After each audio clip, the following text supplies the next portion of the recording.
Vamos chamar. Vamos Mariana, tá chamar. escutando a gente? Tô sim. Vocês estão me escutando?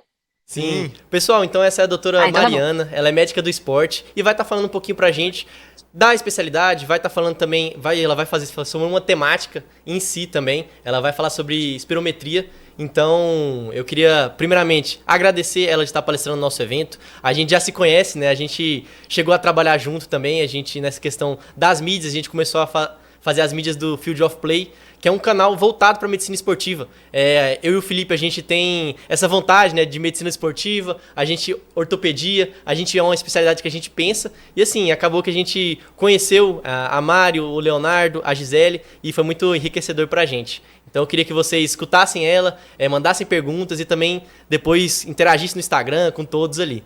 Pessoal, e a Mari é muito simpática assim, viu? Então vocês podem conversar com ela por lá, ela é muito bacana, muito adorada ali pela gente também. Então vai lá nas redes sociais dela, vai na rede social do Field of Play também, que cara, é um Instagram muito bacana pra você que gosta de medicina esportiva e pra você também que quer saber mais sobre o esporte, quer saber mais ele sobre lesões que acometem o esporte.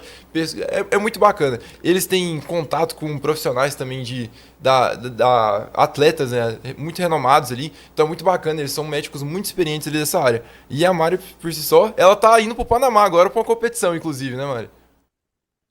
Exatamente, tô aqui no aeroporto. Pra vocês já entenderem mais ou menos o que é medicina esportiva. Qual que é a competição, Mari? Correria. Vai ser o Sul-Americano da Juventude. Oh, legal, Olha. hein? Que bacana. Legal. Então, você que quer viver viajando, escuta essa palestra aqui. É.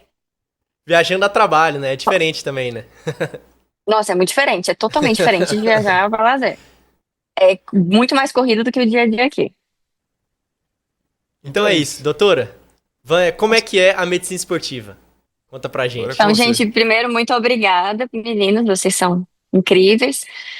Obrigada pela parceria sempre. E fiquei muito feliz de ser convidada para esse congresso. Acho que quando eu estava na faculdade eu queria muito que ter tido, né, alguém falando sobre medicina esportiva, porque na verdade quando eu estava na faculdade eu nem sabia direito que a residência existia.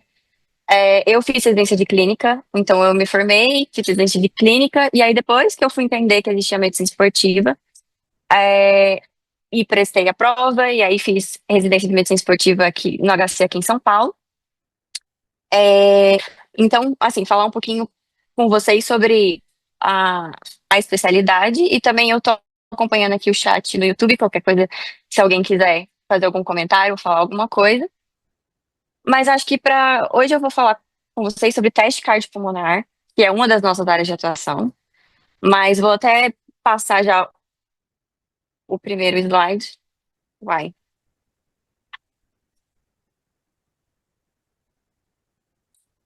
Que fala, representa um pouco do que é a medicina esportiva. Hoje em dia eu vou falar de uma área só da medicina esportiva, que é o teste cardiopulmonar, que é uma das nossas áreas de atuação.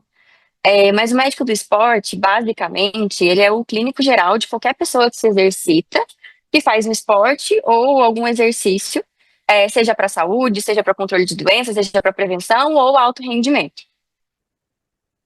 A residência, ela dura 3 anos, e é uma especialidade clínica, mas que a gente tem noções de ortopedia, principalmente da parte conservadora, de manejo de lesões, cardio, porque a gente cuida de tudo que envolve estresse e estresse físico e o coração. E, como os meninos falaram, é uma rotina quando a gente trabalha com alto rendimento, que a gente não para, na verdade, né? Tô aqui no aeroporto, sempre as coisas de última hora, mudei de última hora com os meninos o horário da palestra, porque assim, a gente recebe as notícias bem em cima da hora. Tô indo para o Panamá, nos Jogos Sul-Americanos da Juventude. Lá a gente cuida dos atletas do time Brasil que vão estar lá na competição. Então a gente faz desde o atendimento em campo, quanto a gente atende as intercorrências fora do momento da partida. Atualmente eu trabalho com alto rendimento em competições, assim, já trabalhei com a seleção de judô, trabalho com a seleção de atletismo. Também tenho consultório particular. No consultório particular eu atendo todo tipo de gente que quer ou faz algum exercício. E eu também trabalho com ergospirometria. A ergospirometria eu trabalho no Einstein e trabalho na pesquisa. Então, minha tese de doutorado vai ser com teste cardiopulmonar, então é um tema que eu gosto bastante. Então, estou muito feliz de falar sobre isso com vocês. Quem tiver qualquer dúvida sobre a especialidade, sobre a vida médica, também eu estou à disposição. Vocês podem entrar em contato, é, que eu gosto muito de conversar sobre e vou ser muito feliz de poder ajudar de alguma forma. Então, aqui é uma foto do que é um teste cardiopulmonar, que é basicamente teste em esteira com a máscara. Não sei quantos de vocês estão familiarizados, mas eu não tinha conhecimento antes de entrar na medicina esportiva, nem do que era, qual a importância, e hoje em dia eu sou a maior fã do teste. Então, para começar, na verdade, eu queria fazer uma pergunta para vocês. O que determina o limite do esforço? Então, o que faz a gente parar quando a gente chega no esforço máximo? O que falha? Por que a gente para? Então, o que vai determinar esse limite? Não sei se vocês já pararam para pensar é, sobre isso, sobre o tema, mas colocando um caso clínico para vocês que acontece muito no nosso dia a dia, na medicina esportiva. Então, assim, um corredor de 32 anos está iniciando a preparação para a maratona. Não corria maratona, está planejando correr a primeira maratona da vida.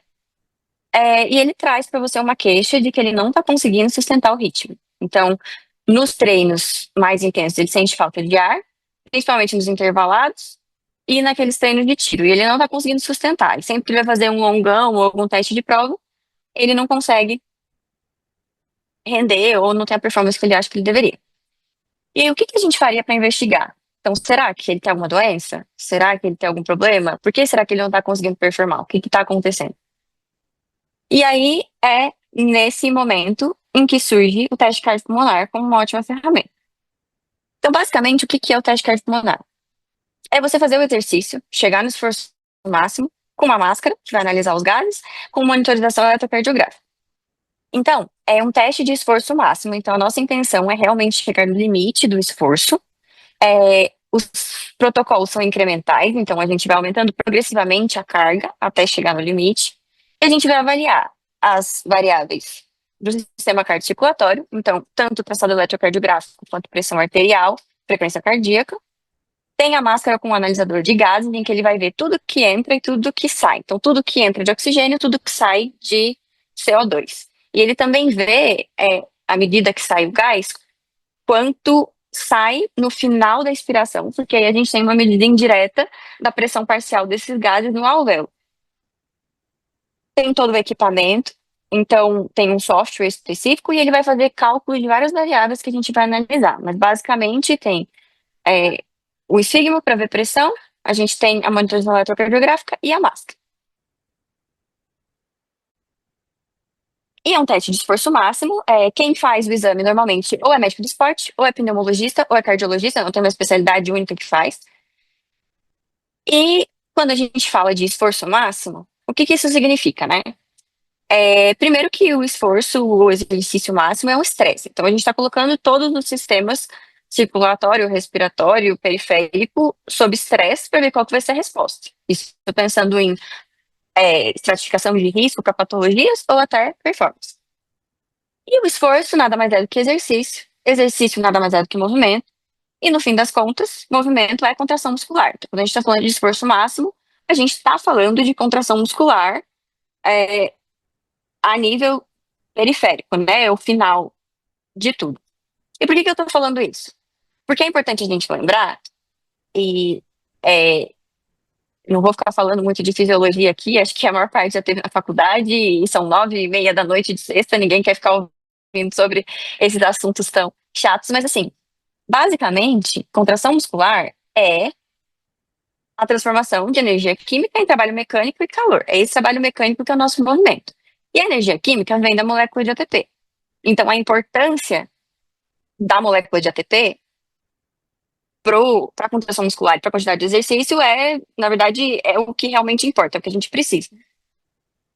E a gente tem que entender que a ATP é a nossa moeda de troca.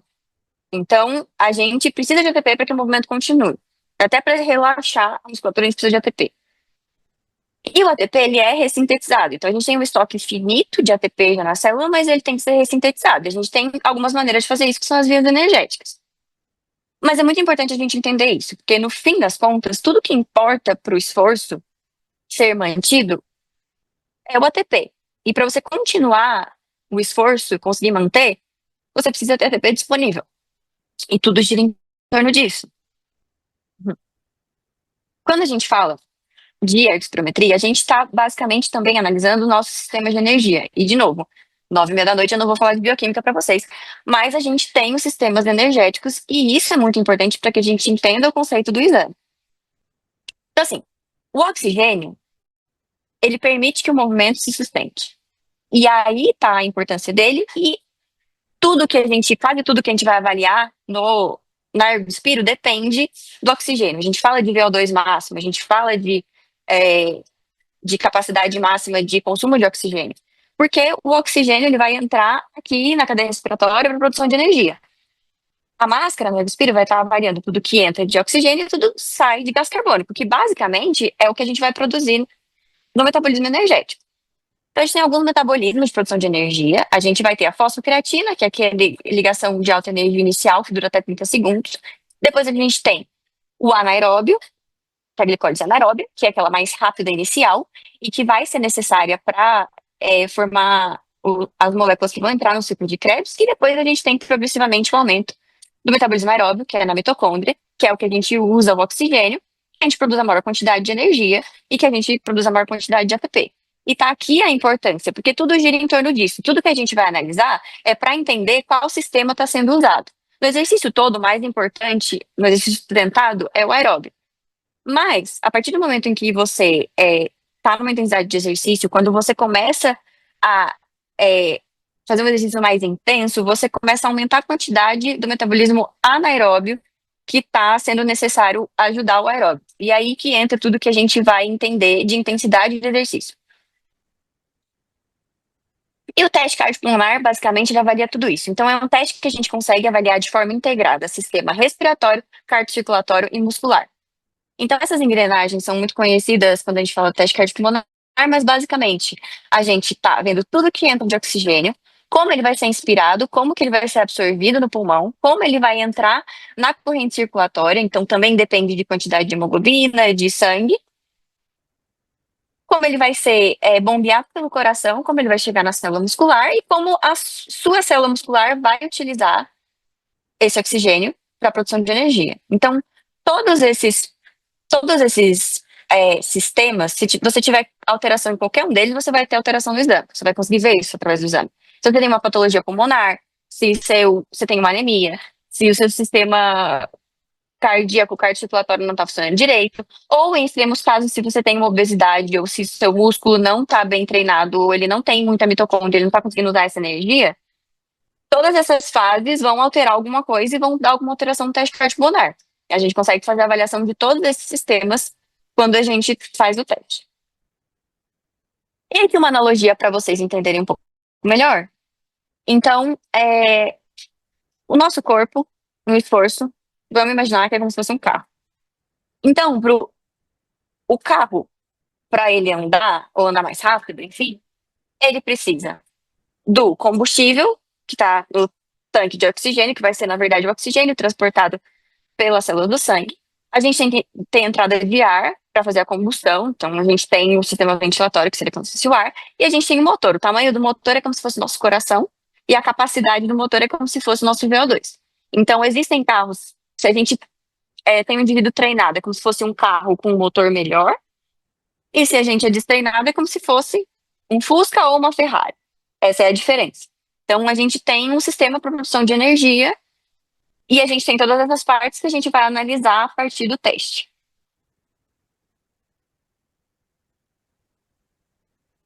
E aí, para que serve avaliar a limitação de esforço? Para que serve fazer o cardiopulmonar? Acho que tem uma pergunta aqui, qual a situação indica o cardiopulmonar ao invés do teste ergométrico comum? Como que funciona? Então, qual que é a utilidade? Primeiro, para avaliar performance. Segundo, diagnóstico. Terceiro, prognóstico. Então, a gente tem as indicações que a gente tem da diretriz, para que você vai pedir.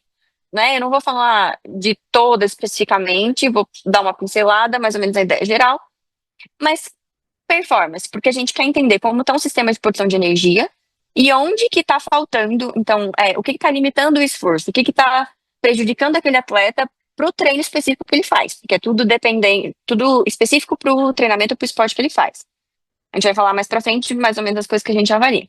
Para diagnóstico, então, quando eu quero fazer diagnóstico de patologias pulmonares, ou então broncoespasmo induzido por esforço, que é pós-exercício, ou então até insuficiência cardíaca, a gente tem variáveis que vão ser marcadores que vão nos dar indiretamente a função sistólica cardíaca, e também para certificação de risco cardiovascular. Aí entra a pergunta, qual a diferença para um teste ergométrico convencional? O teste ergométrico, o que que ele avalia? É principalmente para avaliação de arritmia induzida por esforço e para certificação de DAC, né? De aterosclerose, de doença coronária. Só que o teste ergométrico convencional, a gente analisa traçado eletrocardiográfico. A gente tem que ter uma obstrução de pelo menos 50% daquela coronária para que a gente tenha qualquer alteração no eletrocardiograma de esforço, como ínfio ou qualquer coisa. A Ergospira é um teste funcional. Então, como você vai avaliar a perfusão miocárdica também de oxigênio e como está sendo usado, como está respondendo a essa demanda aumentada, você tem uma alteração mais precoce quando você tem algum tipo de obstrução e obstrução menor. Então, qualquer patologia que tem algum impacto na relação ventilação-perfusão ou algum impacto na perfusão miocárdica ou no consumo de oxigênio, a gente vai ver na espirometria. Então, a gente tem alteração de algumas variáveis, como OIS, que é a capacidade, a eficiência de oxigênio, ou então o pulso de oxigênio, que vê o volume sistólico, ou então o VB-CO2 slope, eu vou falar mais para frente, mas que é uma de eficiência ventilatória. Essas variáveis vão alterar antes do que o traçado eletrocardiográfico. E prognóstico, então é um exame que a gente usa para indicar transplante cardíaco, a gente usa para avaliar a capacidade funcional de paciente cardiopata, então a gente usa tanto para indivíduos saudáveis quanto para indivíduos doentes. E aí, na doença, como funciona? Então, assim, para investigação de sintomas, então, dispneia, fadiga, intolerância a esforço, palpitações, dor no peito, o exercício é um estresse. Então, você vai estressar ao máximo aquele organismo para poder avaliar o que acontece quando o indivíduo tem esse sintoma. A gente quer indicar um mecanismo limitante, então, assim, para indivíduos saudáveis, população, o limitante é o coração. É para ser o coração. Então, tirando atletas altamente treinados, que o coração é extremamente adaptado, tipo ultra endurance, o seu coração vai ser o seu limitante. Se por acaso eu faço o teste e eu vejo que o limitante foi o pulmão, isso provavelmente indica patologia pulmonar. Se o limitante foi periférico, ou alguma doença muscular, ou obesidade, ou um descondicionamento muito intenso. E a gente vê em que momento ocorre essa limitação, né? Tudo é baseado em valores preditos, então a gente compara com a população de mesma idade geral para ver se aquilo está compatível ou não, se aquela pessoa está muito pior do que era esperado para idade, peso, altura e sexo. A certificação de risco cardiovascular, que eu falei, então ver a presença de DAC para ver alguma arritmia, esforço induzido, e capacidade funcional, que é muito correlacionada com o prognóstico. Então, a capacidade funcional é o quanto aquele indivíduo aguenta de esforço no dia a dia. Então, isso aqui é muito importante. A gente consegue ver tanto classe funcional de insuficiência cardíaca, quanto indivíduos gerais, idosos ou com diversas patologias, a gente consegue entender, a partir do exame, o que aquele indivíduo vai aguentar de fazer no dia a dia. Então, o que ele vai aguentar fazer de esforço? Se ele vai aguentar subir escada? Se ele vai aguentar caminhar? O que ele vai aguentar fazer? A gente consegue medir isso se a gente sabe a capacidade funcional. E decisões terapêuticas. Então, reabilitação cardíaca. A gente vai usar a Ergospiro para prescrever a intensidade de exercício para frequência cardíaca e elegibilidade de terapias avançadas. Então, a gente vai entender em algumas doenças que, por exemplo, miocardiopatia hipertrófica, que o paciente pode ter arritmia, o quanto de esforço é tolerável, o paciente com marca-passo, até quando ele pode chegar de esforço, ou então o paciente com insuficiência cardíaca avançada, se ele tem indicação de transplante ou não. E performance, não sei se vocês já viram, mas muitos atletas fazem o exame, postam foto, mas basicamente para que a gente vai usar? Aqui tem uma pergunta, limitação que aparece de que formas, eu vou falar um pouco mais para frente, quando eu falar exatamente do exame, eu explico mais ou menos como a gente vê. E aí a gente tem os limiares ventilatórios, então a gente consegue prescrever a zona de treino, então a gente sabe a frequência cardíaca a partir da qual o exercício fica moderado, eu vou explicar depois como a gente vê, que é a frequência cardíaca a partir da qual fica intenso, e isso é extremamente específico, então se eu faço na esteira, isso é para esteira, se eu faço na bike, isso é para bike. Eu posso fazer basicamente a gente tem na esteira ou na bike, existem outros tipos, tipo natação, mas é só em centros específicos que a gente tem. A gente tem que monitorar adaptações fisiológicas, então muitas vezes a gente tem adaptação de coração de atleta, que às vezes a gente fica na dúvida se é patológico ou não, e aqui a gente consegue ver como está a função cardíaca no esforço máximo. A gente consegue otimizar a eficiência do exercício e do treino, então a gente consegue entender o que está sendo limitante, ou o que a gente pode precisar melhorar, e também para investigar doenças e prevenção de morte súbita. Então a gente tem muitas doenças genéticas, doenças congênitas, que podem levar à morte súbita. E esse teste leva o atleta, né, quem está fazendo o teste ao esforço máximo mesmo. Então a gente tenta simular o máximo de esforço, o máximo de estresse possível para ver se ele vai ter alguma alteração. E aí tentar prevenir que isso aconteça fora do contexto hospitalar. Então, o teste cardiopulmonar nos fornece muitos dados. Aqui é uma foto, esse exame aqui é o meu, quando eu fizer respiro. Vários gráficos, isso aqui o software calcula, tem ainda uns outros além desses, mas para vocês verem que são muitos cálculos que ele faz baseado basicamente no que você está consumindo de oxigênio, que está expirando de CO2. Eu vou falar dos principais para vocês, mas a gente tem vários gráficos de ventilação, vários cálculos que a gente faz. VO2, VCO2, eu vou explicar mais para frente os principais e os mais importantes. Então, primeiro de todos, não sei se vocês já ouviram falar, mas muito se fala hoje em dia de VO2 máximo, né? O que é VO2 máximo? É o consumo máximo de oxigênio. Então, o que ele representa? A capacidade máxima do seu organismo de inspirar o ar, absorver o oxigênio, distribuir ele pelos tecidos, pelo sistema cardiocirculatório, e da sua célula de usar esse oxigênio para produzir energia. É isso que ele vê. E tem uma relação direta com prognóstico de doenças e com mortalidade. Então, quanto maior o VO2, mais bem condicionado você é, quer dizer que todo o seu metabolismo ele é eficiente na produção de energia. E aqui embaixo tem uma fórmula, que é a equação de Fick, que eu não quero que vocês, né, fiquem muito ligados nisso, porque pode ser difícil de entender, mas é a representação por meio de uma fórmula, que é a representação do que é o VO2. Então, o que é o VO2? Ele é débito cardíaco, é o produto do débito cardíaco, que é o quê? Pela diferença arteriovenosa de oxigênio. Então, o que isso aqui está dizendo? Que eu estou pegando o débito cardíaco, que é quantos litros por minuto que eu estou mandando de sangue para o corpo, e eu vou multiplicar pelo quanto está sendo extraído pelo tecido de oxigênio. Então, a diferença do sangue arterial para o sangue venoso de oxigênio. Então, eu pego o quanto você está consumindo e multiplico pelo débito cardíaco, é o quanto de oxigênio você está utilizando por minuto. Então, se a gente quer alterar o VO2, seja melhorar, ou se a gente tem alguma alteração no VO2, a gente vai estar com alteração ou mexendo em alguma dessas variáveis. Então, ou débito cardíaco, e a gente pode mexer nisso pela frequência cardíaca, pela capacidade contrátil do coração, volume sistólico, ou resistência vascular periférica, que envolve o sistema cardiocirculatório, ou então diferença arteriovenosa de oxigênio. E aqui entra a capacidade de perfusão pulmonar, aqui entra a sua capacidade de distração periférica, o quanto a sua célula muscular consegue extrair de oxigênio, entra a quantidade de hemoglobina que você tem, tudo isso, todos esses componentes vão alterar, no final das contas, o VO2. E aqui é um gráfico do que é o VO2 máximo. Então, é o consumo de oxigênio. O que acontece? Você está no repouso, você está gastando uma energia para se manter vivo. Todo mundo gasta, em geral, para se manter vivo aqui parado, sem fazer absolutamente nada, nem falar, eu estou gastando mais que isso, 3,5 ml quilo minuto de oxigênio, que equivale a um MET. A gente tem essa correlação com o MET. Então, cada MET é 3,5 de VO2. E por que é importante saber disso? Porque o MET, a gente tem umas tabelas que definem o quanto cada atividade, mais ou menos, estimam quanto a atividade consome de METs. Então, se eu faço um teste cardiopulmonar de um paciente e eu vejo quantos METs ele atingiu, eu sei o que ele vai conseguir fazer no dia a dia. Pensando em um paciente doente, se é um paciente cardiopata, eu sei, por exemplo, que para subir escada, alguns lances de escada, eu preciso de uns 7 METs, mais ou menos. Então, se ele não atinge 7 METs, ele não vai conseguir subir escada. Para fazer as tarefas do dia a dia em casa, ele vai precisar de mais ou menos 3, 4 metros, dependendo do que ele vai fazer. Então, eu consigo saber o que ele vai conseguir fazer e o que ele não vai conseguir fazer no dia a dia dele. Então, eu sei a capacidade funcional. E o VO2 máximo, a gente calcula no exame assim, a gente vê a curva, ele vai aumentando até que ele chega no limite dele. E aí, o limite é o limite individual, que pode ser treinado, mas também tem um limite fisiológico, que a gente chega no limite de cada um. Tem um componente genético muito importante, mas isso também pode ser treinado.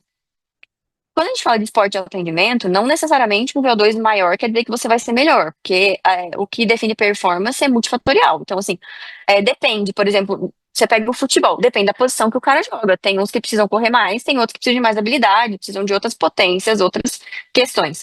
Tem esportes que envolvem muita técnica, mas quando a gente pega um esporte puramente performance de capacidade, por exemplo, maratona, ultramaratona, que a ergospirometria tem um papel muito importante, porque o VO2 tem uma relação direta, não só, mas você vê que tem uma influência direta no VO2. Mas a performance é sempre multifatorial, a gente tem que saber o que a gente está avaliando. Eu trabalhei muito com judô, por exemplo. O VO2 máximo de atletas de judô, ele não é muito alto. Mas a gente tem que também pensar que eles são muito pesados. E aqui a gente faz uma relação sempre do VO2 por quilo. Tem o VO2 absoluto, mas a gente sempre faz a comparação por quilo. Então, quanto mais pesado você menor vai ser o VO2 relativo. Se for mais pesado de gordura, aí vai ser muito baixo, mas se for mais pesado de músculo, ele vai ser um pouco mais baixo. Então, também tem isso. É como se fosse um carro, como eu falei, aqui a capacidade do motor máximo. E aí, se você tem um chassi muito pesado, ele vai ser um pouco mais lento, vai ser um pouco mais difícil de correr com ele. Então, é mais ou menos isso. Então, aqui seria a capacidade máxima do motor de um carro. E aí, aqui, por exemplo, o gráfico da minha Ergospiro, como ele vem. Então, aqui em azul é o VO2, a gente tem o crescimento proporcional até que ele chega no máximo, que é o VO2 pico. E depois, aqui na recuperação, ele cai. A gente também vê a ventilação. Então, a ventilação minuto e reserva ventilatória. Então, a gente vê a ventilação minuto, que é basicamente o volume corrente multiplicado pela frequência respiratória. E esse gráfico aqui é como é a carinha do gráfico da ventilação. É muito importante a gente ver também, porque existem padrões de ventilação que eles são anormais, disfuncionais que a gente fala. Então, tem gente que respira errado, basicamente. Então, tem gente que fica ansioso e respira errado. Aqui é o que deveria ser. Quando a gente começa o exercício, a ventilação aumenta primeiro, aqui marrom, é volume total expirado, de volume corrente. Aumenta primeiro as custas de volume corrente e depois no final de frequência respiratória, que é o que a gente começa a hiperventilar quando o exercício está muito intenso. Então tem esse padrão, uma curva. Tem gente que hiperventila desde o começo, e aí ele está respirando curtinho, está respirando errado. Então isso também pode dar sensação, por exemplo, de falta de ar, que é uma coisa importante a gente fazer diferenciação. E a reserva ventilatória, o que que é? A gente tem algumas estimativas, ou a gente faz por espirometria, mas a gente tem a reserva ventilatória. A gente tem a ventilação voluntária máxima e a gente quer ver o quanto que a gente esgota da reserva ventilatória. E aqui entra um pouco da diferença que a gente faz, que alguém perguntou, em relação ao qual foi o limitante. Foi coração ou foi pulmão? A gente não esgota a reserva ventilatória. A reserva ventilatória de um indivíduo que tem um pulmão saudável é maior que 20%. Então, o que que isso significa? Que você sempre tem 20% sobrando do pulmão. Se você esgotou, é porque provavelmente o seu pulmão está funcionando de menos, tem algum problema aí.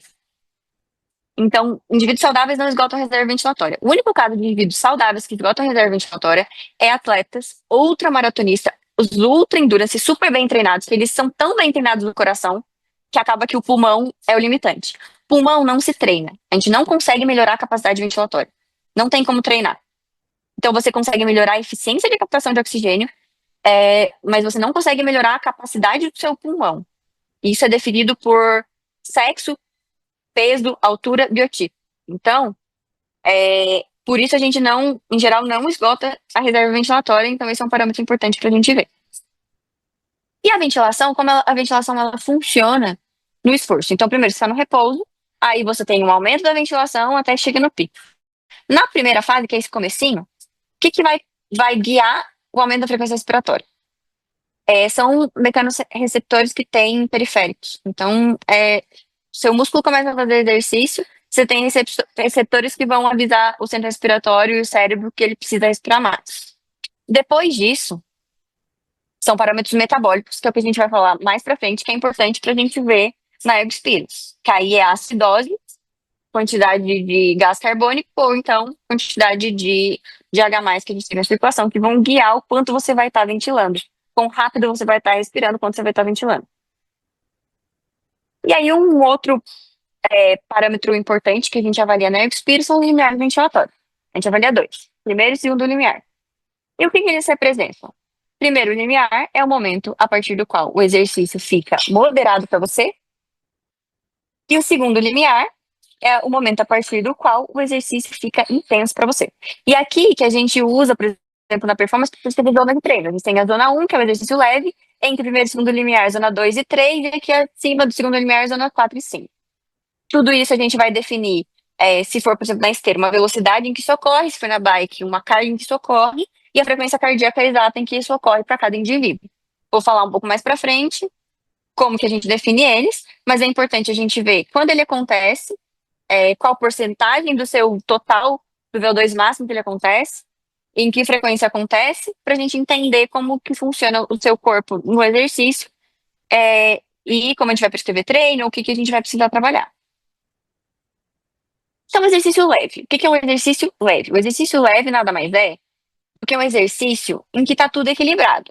A demanda energética que você tem está sendo totalmente proporcional à sua capacidade de produzir energia, está até sobrando. Então, está tudo bem, está em equilíbrio. E aí, a quantidade de gás carbônico produzida é proporcional à quantidade de oxigênio consumida. Por quê? Tudo de gás carbônico que você está produzindo, porque sua mitocôndria está produzindo porque ela está consumindo oxigênio. Então, é tudo proporcional. Então, a gente tem aqui o nosso consumo de oxigênio em repouso, aí começou a aumentar a intensidade de exercício, você tem aqui um momento em que fica estável, e você tem o começo do exercício leve em que está tudo bem, está tudo equilibrado. Depois disso, chega o primeiro limiar, que é o exercício moderado. O que acontece aqui? Exercício moderado é o momento em que a mitocôndria, o metabolismo aeróbio, ele está produzindo energia, só que ele está precisando de um pouco de ajuda. Então, está precisando de um pouco de ajuda do metabolismo anaeróbio. Os limiares são como se fossem as marchas do carro, quando a gente pensa na energia do carro. Então, a gente trocou de marcha, a gente está no primeiro limiar. Aqui na figura da esquerda, o que acontece? Aqui embaixo está a mitocôndria. E o que acontece? Qual a importância do oxigênio? Ele é um aceptor final de elétrons. Então, ele pega o elétron, que é o H+, que sobrou, depois ele produz energia na cadeia respiratória, é como se fosse um lixão. Então, o oxigênio é o tanque para onde vem e ele consegue eliminar. Se tá faltando, se não tá dando conta o oxigênio entregue de limpar todos esses elétrons que sobraram, trava a cadeia. É como se fosse uma cadeia que vem de lá de cima e você trava, porque ela tá cheia e você tem que eliminar para ela continuar circulando. Se ela travou, começa a sobrar e vai travando até chegar aqui em cima, na glicólise anaeróbica. Então tá tudo travado, é como se tivesse tudo congestionado. Sobrou. A gente precisa liberar NAD para poder ir tirando os H+, e liberar esses H+.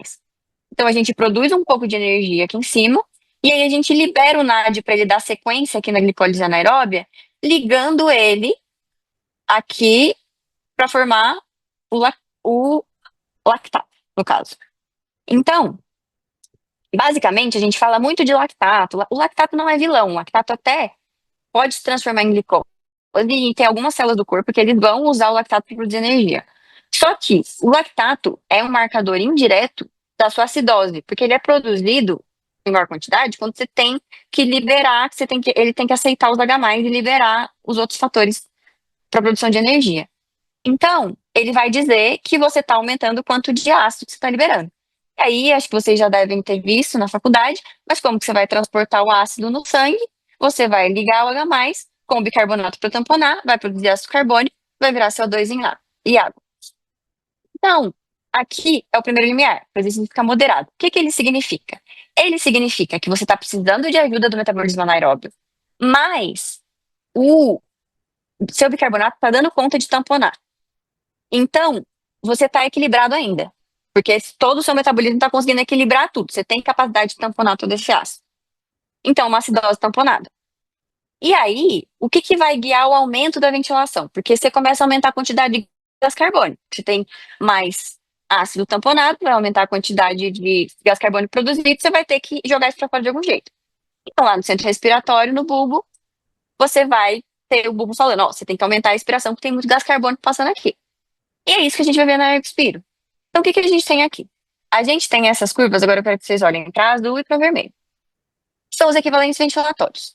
O vermelho é o equivalente ventilatório de oxigênio. Ele mostra o quanto de ventilação, o quanto você está ventilando para produzir, para consumir 1 litro de oxigênio. E o azulzinho, que é o de gás carbônico, é o quanto você está ventilando para eliminar 1 litro de gás carbônico. que acontece? Aqui, no início, os dois estão meio que proporcionais, certo? Você tá vendo os dois estão caminhando meio que na mesma direção, retinho. Por quê? Porque o quanto eu tô ventilando é proporcional ao quanto eu tô consumindo de oxigênio, que é proporcional ao quanto eu tô produzindo de gás carbônico. A partir do primeiro limiar, eu continuo consumindo uma quantidade de oxigênio, só que eu vou ter que aumentar a quantidade que eu tô ventilando, não porque eu tô usando mais oxigênio, mas que eu tô tendo que eliminar mais gás carbônico. E aí é por isso que você tem um, um, um aumento aqui da curva do oxigênio. Porque você, aqui, se vocês olharem, os dois é uma fração, né? São equivalentes ventilatórios. Você aumentou a ventilação aqui, que é o componente de cima da fração, mas continua igual a quantidade de oxigênio que você está consumindo. Então é desproporcional, diferente do CO2. Isso que está guiando aqui o que é o aumento de ventilação. Então é proporcional aqui. Então você continua proporcional e retinho aqui o azul, mas você tem um aumento aqui na curva do oxigênio. Então esse é o primeiro limiar. Aqui a gente sabe que o exercício para você começou a ficar moderado, porque seu metabolismo anaeróbio está precisando ajudar muito. E o segundo limiar? Ah, e mais uma coisa, é importante a gente ver em que momento acontece para prescrever treino, mas é importante também, quando a gente pensa em doença, é, em que momento ele ocorre. Porque em indivíduos saudáveis, ele vai acontecer entre 40% e 60% do seu VO2 máximo. Então, se ele for muito precoce, significa que você está muito, muito, muito ineficiente para produzir energia, e isso é patológico. Então, é importante que a gente avalie. Você pega atletas muito, muito bem treinados, isso acontece muito tardio. Então, é por quê? Porque ele tem um metabolismo tão bem treinado que demora muito para ele começar a precisar dessa ajuda do anaeróbio e entrar em acidose. E o segundo limiar é o exercício intenso. Então, o que a gente tem? A gente vai ter um aumento de lactato, um aumento da intensidade de exercício e também uma queda do bicarbonato, porque a gente está taponando o ácido. De novo, o lactato não é o vilão, e não é ele o problema, mas ele está mostrando, se eu aumentei o lactato da corrente sanguínea, que eu estou tendo que tirar da célula o H+, porque ele só sai da célula ligado com o lactato. Então, ele mostra que você está tendo muito H+ sendo liberado. E aí, como que a gente vai ver aqui o segundo limiar? O que é o segundo limiar? É um momento a partir do qual eu não vou conseguir tamponar. Então, eu tenho uma acidose descompensada. Eu acabei com a minha capacidade de tamponar, então o exercício está muito intenso. Então, as pessoas aguentam pouco tempo depois do segundo limiar, porque você está com uma acidose metabólica descompensada. E aí, o que vai guiar lá no bulbo quando você vai ventilar é o H+, e não mais CO2. Então, o H+, que vai estar sobrando, vai falar, olha, precisa respirar mais, precisa respirar mais. Então, o que a gente vai ver no segundo limiar? Aí eu quero que vocês olhem aqui para o pretinho, que é o PET-CO2, que seria a medida alveolar, né? O final da expiração, o quanto sobra no alvéolo de CO2. Vai cair, você vai estar hiperventilando. Aqui no meu não cai tanto, mas ele cai, é que essa aqui fica muito pequenininho, mas ele cai, dá para ver uma queda dessa curva. Você está hiperventilando, porque e você tem as duas curvas aqui de cima que a gente falou antes, inclinadas de novo. Só que a gente usa mais o PET-CO2 para ver por quê. Porque você vai estar ventilando mais até do que CO2 você está produzindo. Então, é desproporcional a tudo, e aí você hiperventila, cai o PET-CO2. E esse é o segundo limiar. Em geral, ele acontece mais ou menos 85% do VO2 máximo. E só quando a gente treina que a gente consegue aguentar muito tempo acima do segundo limiar. Não muito tempo, mas um tempo. Treinos de tiro, por exemplo, em geral, eles são feitos acima do segundo limiar. A gente tem o quociente expiratório. Então, o quociente expiratório é basicamente a divisão do CO2 pelo O2. O que ele me diz? Na verdade, é o quanto eu estou produzindo de CO2, né, pelo quanto eu estou consumindo de oxigênio. No repouso, a gente consegue, e é o que a gente usa na calorimetria indireta, para ver qual substrato energético a pessoa está usando mais. Então, em torno de 0,7 a gente está usando mais gordura, em torno de 1 a gente está usando mais carboidrato. Eu não coloquei aqui para não ficar muito maçante, mas assim, porque isso é pela quantidade de carbono produzida. Então, a quantidade de carbono que você produz, que você tem numa molécula de carboidrato ou de gordura é diferente. Então, por isso muda o quociente respiratório. Mas o teste ergospirométrico, para que a gente usa? A gente tem que chegar em pelo menos 1,1 para dizer que o teste foi máximo, do ponto de vista metabólico. E é mais ou menos o que a gente falou, né? Um teste máximo é aquele em que você tem uma produção de oxigênio de CO2 que supera muito quando você está consumindo de oxigênio.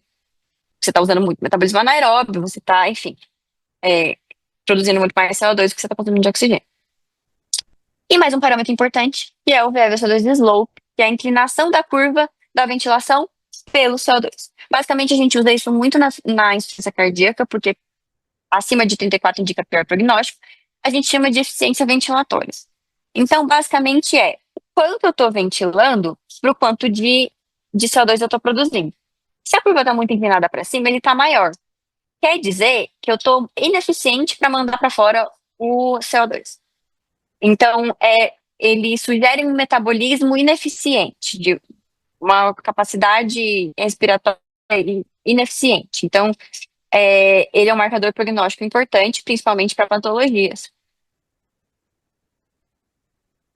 E aí, beleza. Aí a gente voltou pro caso do começo. Então, um corredor de 32 anos que começou a preparação para uma maratona. E aí, ele tá falando para você que ele não tá conseguindo sustentar o ritmo, que ele tá achando tudo muito estranho. Ele sente falta de ar no treino intervalado, treino de tiro, não tá aguentando fazer. E aí você pergunta de história familiar, o pai dele infartou aos 60 anos e ele tá com medo de ser infartado. Qual que é o melhor exame pra gente investigar? Na espirometria, a gente consegue ter uma boa resposta do que tá limitando o esforço dele e o que tá acontecendo quando ele chega no esforço máximo. Por que ele não tá aguentando? Então, esse mesmo paciente, esse mesmo atleta, foi lá, fez um teste cardiopulmonar. O VO2 pico que ele atingiu foi 40,7 ml por minuto. Sempre a gente tem uma tabela que vai comparar com a população masculina de mesma idade, tem por sexo, por altura e por peso, e ele atingiu 105% do predito. Por que é importante a gente começar por isso? Porque assim, para não ser alterado, não ser patológico, tem que estar acima de 85% do predito. Se está abaixo, quer dizer que a capacidade funcional dele está muito pior do que esperado, então tem alguma coisa acontecendo.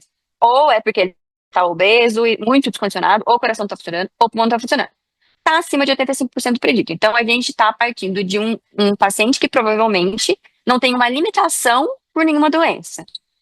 Porque ele tem um VO2 adequado para a idade dele. O hair pico foi de 1,23, então quer dizer que o teste realmente foi máximo, então eu consigo avaliar, porque ele atingiu o esforço máximo. Reserva ventilatória foi de 27. Então o que isso me diz? Me diz que ele não esgotou a reserva ventilatória. Então o pulmão dele, teoricamente, tudo certo, porque sobrou pulmão. O OWS, que é a eficiência de oxigênio. Na verdade, também a gente vê quantos por cento em relação à população também, pelo menos 85%, mas ele é a mesma coisa que o slope que eu mostrei de CO2, só que ele é para o oxigênio. Só que ele é uma curva diferente, porque ele é logaritmo, para a gente conseguir avaliar, enfim, não é o caso. Mas ele indica prognóstico de doença cardíaca, basicamente. E o dele tá normal, 93% do predito. O slope VO2, que tá de 29, então acima de 34 seria ruim, que era ineficiência, então tá normal. E a gente tem um pulso de O2, que é esse gráfico aqui da direita. O que o pulso de O2 é? Se a gente pega aquela fórmula de Fick, que eu mostrei lá no VO2, a gente consegue chegar à conclusão que aqui na espirometria, quando a gente divide o VO2 pela frequência cardíaca, a gente tem um marcador do volume sistólico. Isso aqui que a gente vê para ver volume sistólico. Então, se, por exemplo, a gente tem um paciente que o coração está ineficiente, não está conseguindo bombear sangue, você tem ou um platô que ele fica retão, ou você tem uma queda, que quer dizer que o coração não está conseguindo bombear sangue. O comportamento normal é esse, ascendente. Então, quer dizer que você está conseguindo aumentar a quantidade de sangue que você está injetando do coração à medida que você está aumentando o esforço, que é o esperado. Foi 98% do predito e teve esse comportamento normal. Então, aqui essas variáveis que a gente viu até agora tá normal. Então, parece que a gente não tá falando de patologia. Aí, beleza, vamos ver os limiares. A gente tem um primeiro limiar que aconteceu dentro do esperado, 50% do VO2 predito. Então, a gente fica entre 40 e 60, ou predito ao máximo. Só que a gente tem um segundo limiar que aconteceu relativamente precoce. Então, 80% do VO2 máximo. Não é tão precoce, para dizer que tem alguma coisa muito errada. Mas a gente esperava que seria pelo menos 85% do predito. Então, o que isso indica pra gente? Isso indica provavelmente que o que está acontecendo com esse atleta é que ele tem que treinar mais acima do segundo limiar. É que a capacidade dele de sustentar o exercício, de tamponar a acidose, de render e de suportar uma acidose, ela tá ruim. Então, a gente tem que treinar mais. Então, pode ser que ou o músculo dele não está preparado para isso, ou que tem que ter um treino mais direcionado. Sempre que a gente pega alguém que quer começar a correr maratona do nada, isso é um progresso, né? É difícil. Em geral, o padrão de maratonista, a gente tem um primeiro limiar que acontece, mais ou menos, muito acima do predito, então 60, 70% do predito, e ele tolera mais, então demora mais. Então aqui o metabolismo dele não está bem treinado para tamponar essa acidose. Então a gente tem que melhorar o treino, ver as estratégias de treino dele, ver as estratégias nutricionais dele, para que ele possa melhorar. Então ele não está doente, mas ele tem que mexer no treinamento. E isso pode acontecer. Aqui tem um esquema que, para vocês verem a quantidade de coisas, mas são os parâmetros que a gente vê na Ergospiro, a relação que a gente faz. Então, a gente, a partir do VO2, a gente deriva vários outros conceitos. Então, T meio, VO2 máximo, a gente tem primeiro limiar, a gente tem consciente respiratório, a ventilação. Tudo isso a gente vai calcular e são parâmetros que a gente vai avaliar. Não dá para eu explicar tudo para vocês. Mas, para vocês verem como é um exame complexo, mas que dá muita informação se a gente sabe avaliar e se a gente sabe pedir. Por que a gente vai pedir esse exame? Basicamente porque o indivíduo pode se beneficiar de um Ergospiro, óbvio, vai depender do contexto, mas o teste cardiopulmonar é um teste que ele vai permitir avaliar como que o sistema cardiovascular, respiratório e metabólico vão sustentar o exercício. Então, ele é uma ferramenta que ela é fundamental, tanto para a gente entender o desempenho, quanto para a gente investigar a limitação funcional na doença, para a gente investigar o que faz o indivíduo parar. E o exercício é um grande estressor que vai nos dar muitas respostas quando a gente coloca o corpo, né, o metabolismo, todos os sistemas sob estresse. Então, mais ou menos isso que eu tinha para dizer para vocês. Se tiverem dúvidas, estou aqui. Espero ter sido clara, porque é um tema um pouco denso, um pouco difícil de explicar. Mas aqui está meu Instagram, o do Field of Play. Vocês podem entrar em contato e perguntar o que quiserem. Vou ser feliz em responder. E vou olhar aqui o chat se alguém tem alguma dúvida. Muito boa palestra, Mari. Obrigado por ter prestigiado a gente com isso. O pessoal gostou, né? Pergunta toda hora, teve interação ali. Qual que foi a experiência, Mari? Gostou?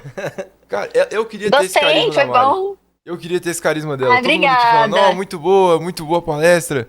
Que aula incrível, até agora. Aí, ó. Quer ver? Eu teve uma pergunta aqui, Mari. Você quer responder a pergunta? Deixa eu ver. Quero. Deixa eu ver. Qual? Aqui, ó. Opa. Doutor, se existir uma da frequência cardíaca prédita, Doutor, se existir uma da frequência cardíaca prédita, ultrapassar essa estimativa seria bom ou ruim?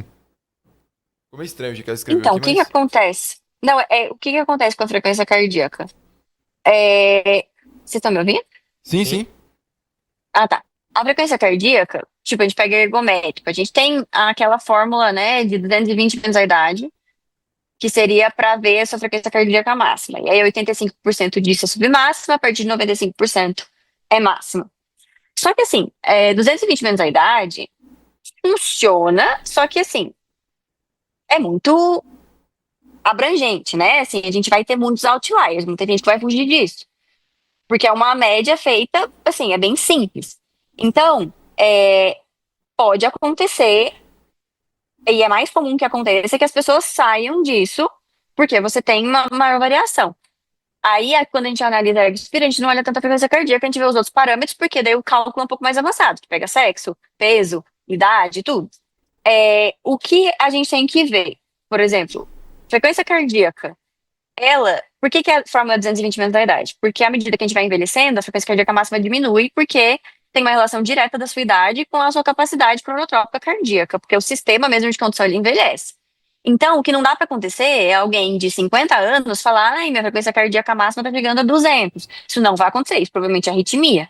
Mas se a tua frequência cardíaca máxima era para ser, é 160, mas eu tô batendo 175. Pode ser que isso aconteça, porque é uma fórmula muito geral. Então, é mais ou menos isso. Não sei se deu para entender. Deu sim. E é um conteúdo denso, assim, né? É um conteúdo complicado. Mas você conseguiu detalhar ali pro pessoal. Acho que, assim, mas, pro pessoal que tá no primeiro período, nos primeiros períodos... Estudante não precisa saber nada disso. Ou assim, mais para vocês verem o que é o teste, o que a gente avalia, para saber que existe e para pensar em pedir. E aí, quando no futuro vocês entenderem um pouco melhor, ou quando forem médicos, vocês pensarem em pedir também, se vocês forem de outras especialidades, ou então que se interessar, gostar muito de fisiologia, pode fazer medicina esportiva. A ideia era a gente trazer um teste que o médico do esporte realiza, né? O médico do esporte, ele realiza... Ele pode ser médico de equipe, ele pode trabalhar com a relação fazendo exames, ele pode trabalhar com outras coisas também, não é, Mari? Consegue trabalhar também. Eu trabalhei em hospital fazendo esse exame, né? Então É um, é um exame que dá pra você trabalhar com gente doente, dá pra você trabalhar com gente que faz exercício. Então é Uhum. muito legal. Sim. Acho que tem mais uma pergunta. Uma pessoa com uma patologia respiratória como asma consegue participar de um treino muito mais intenso? Então, é uma pessoa com asma, se a asma está controlada, é para ela conseguir. Aí ela usa medicação bronquodilatador. Ela não vai conseguir se ela não tiver uma asma controlada, porque na verdade a asma é alérgica e a hiperatividade brônquica, mas você não é igual ao enfisema, que você tem destruição da membrana alveolo-capilar. Então, você vai conseguir ventilar se você não tiver a mucosa ali edemaciada que vai obstruir a entrada e saída de ar. Então, se está controlado, você vai conseguir chegar no esforço máximo. Se está descontrolada, descompensada, aí a gente vai ver isso também na Ergospiro, porque você vai ver que, por exemplo, o PET-CO2 não cai porque você tem obstrução, aprisionamento aéreo, você vai ver outras mudanças que você vai ver que a pessoa não está compensada e não está conseguindo chegar no máximo dela.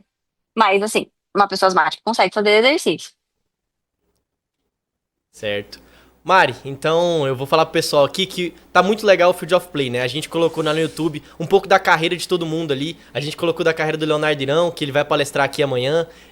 A gente colocou da Sim. Mariana e da Gisele também. São 3 profissionais de excelência na medicina esportiva. Então, assim, você que tem o interesse de fazer medicina esportiva, quer decidir se quer fazer ou não, acho que é muito bacana você ver a É, carreira, né, de pessoas que já trilharam o caminho que você quer seguir, né? Sim, e a gente veio com pessoas exatamente. como a Mari, por exemplo, que são referência também na medicina esportiva. A gente teve aí, trouxe 3 profissionais aqui que vão falar muito bem sobre isso, que é o pessoal lá do FOP. E a Mari mesmo tem uma formação excelente, fez a residência na USP, ela é preceptora da USP lá. Então é muito bacana ter esse pessoal aqui junto com a gente, né? Muito obrigada E pelo convite, eu adorei, meninos, vocês são demais. Obrigado, Mari. Boa viagem aí também. parabéns pela sua palestra. Muito Então, obrigada. Boa competição, boa por competição completo. amanhã Me para o Panamá. acompanhem para para imagens do Panamá. Ah, Pessoal, Vou tentar tirar Panamá. umas fotos. é Tira isso. lá, Se eu que o pessoal lembrar vai ou tiver cobrar. Vou tempo. falar pro pessoal cobrar então.